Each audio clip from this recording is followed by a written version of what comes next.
Good morning. Subject of the video is recording a multi on the Bitbox Micro, which I've done a few times, and just thought it was interesting to document the process. So what I'm using is a Waldorf Rocket, which is a mono synth, and I'm going to do the multi from that. So I've got a pad that I want to use here, which is a spare one. I think one of the first things to say is, if I remember how you do this, and I've got the setting up, it's already set for me, so it's not a problem. But if you go into tools, I think, yes, if you go into tools menu, then you want to set in one and in two, these are these two on the left, to audio, so that they're receiving audio to get the recording in. This is just basic recording, really, but obviously part of the process. So I'm doing a mono recording, so I've just got the left hand input going into the audio in one.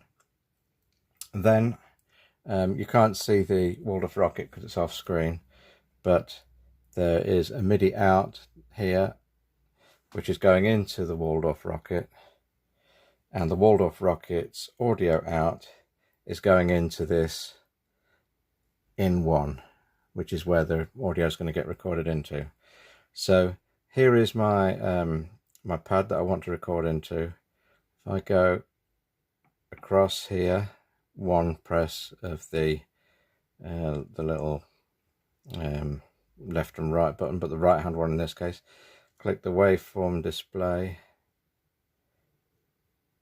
Go back, sorry, one, click the waveform display there, go, I think new multi does it, but I'm going by my old manual. I'm going new rec, and then I'm going 1x, and then selecting multi. I think possibly just new multi would have done it. Again, there's various settings in here. I've got gain up to 10. That seems to be boosting my sound up to the levels I want. There's the name of the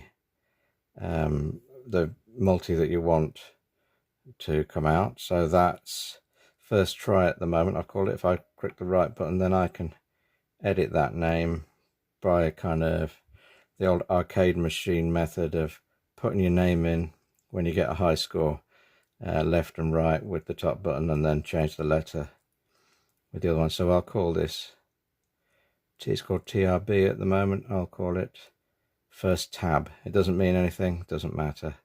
Enter there. So that's the name set. I've got record monitor. Yes, I want to hear the recording. Monitor output, it's going out of out one here, and that is how I'm hearing what I'm doing. I've got start note at C1, end note C6, so I've got a good range all the way up, like of 5 octaves. 1 to 2 to 3 to 4 to 5, yeah. Then I've got sample every 4. You know, it depends how long you want the process to be, but I'm finding that works okay. Obviously that's the notes, the gaps between notes, at which point it decides to take a sample, and then everything else will get filled in.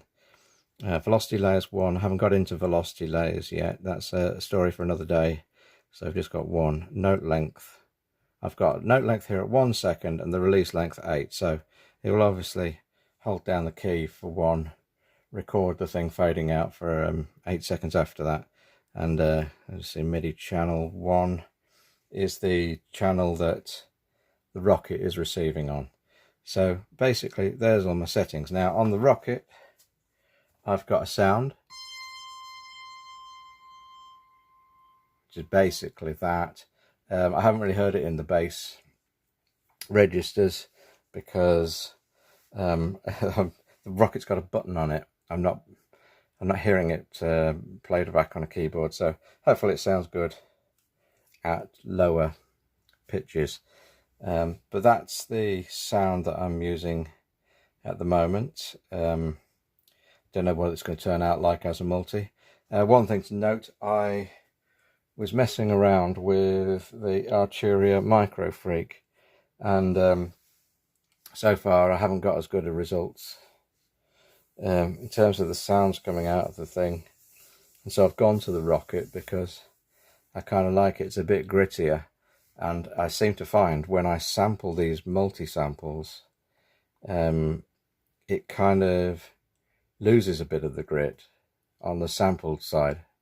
Don't know why, but if you give it a bit of oomph in terms of the sound that you're putting in, and in this case with the Rocket I've got the boost turned up, then it seems like it might result in something good.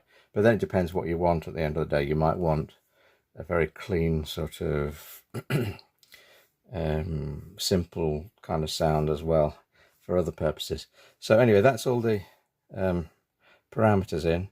So then the only thing to do now, I'm going to go back to, before I say that's the only thing to do, I'm just going to check my levels. So if I press the button, you can see the green level monitor meter go up, and that doesn't hit the red, so I think I'm good, but it gets a good way up there, so I think that's good. So I'll leave that there. Right, so the only thing to do now is run record, and there's the record button on the screen there.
And there you go, it's finished recording. So it's done 16 steps getting from C1 to C6. Let's put it in this first tab pad.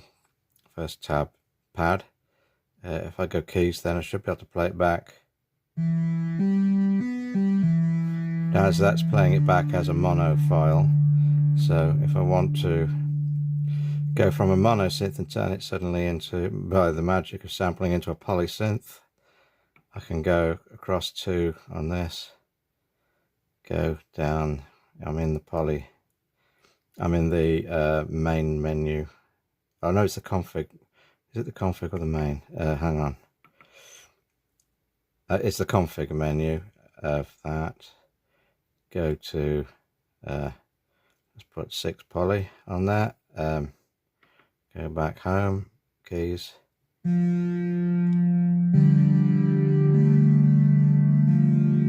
there we are. I've got a polysynth from a monosynth, so that's interesting. See where we go from there. Try and incorporate something like this into some music. So yes, was there anything else to say about this? I think that's pretty much the video. Sampling a multi-sample on the Bitbox Micro. It's actually quite easy. Just a couple of things that I forgot to say on this video. I wanted to peg on to the end, so there'll be a little bit of a glitch at the edit point. One is, just say if you hear any audio coming in from this, it's just that the Eurorack going out to the speaker is being recorded, you know, in the room onto the phone. So it's not going to be the same quality as if you got it through an audio interface or whatever, but you can get hopefully a gist of the sort of thing it sounds like. And the other thing I wanted to add on to say was that there's one last essential step in this process. If I go home, I'm on the pads menu, and then I click on the name of the preset and I hit the save button. I don't know what happens if you forget to save. I think you still keep the samples that you recorded on there, but you'd have to associate it to bring it into your sample pad after the event, which isn't terrible, but it's always a good idea to save with this particular module, because it won't just keep the settings when you switch it off. Okay, now that really is the end of the video. Thank you. Bye.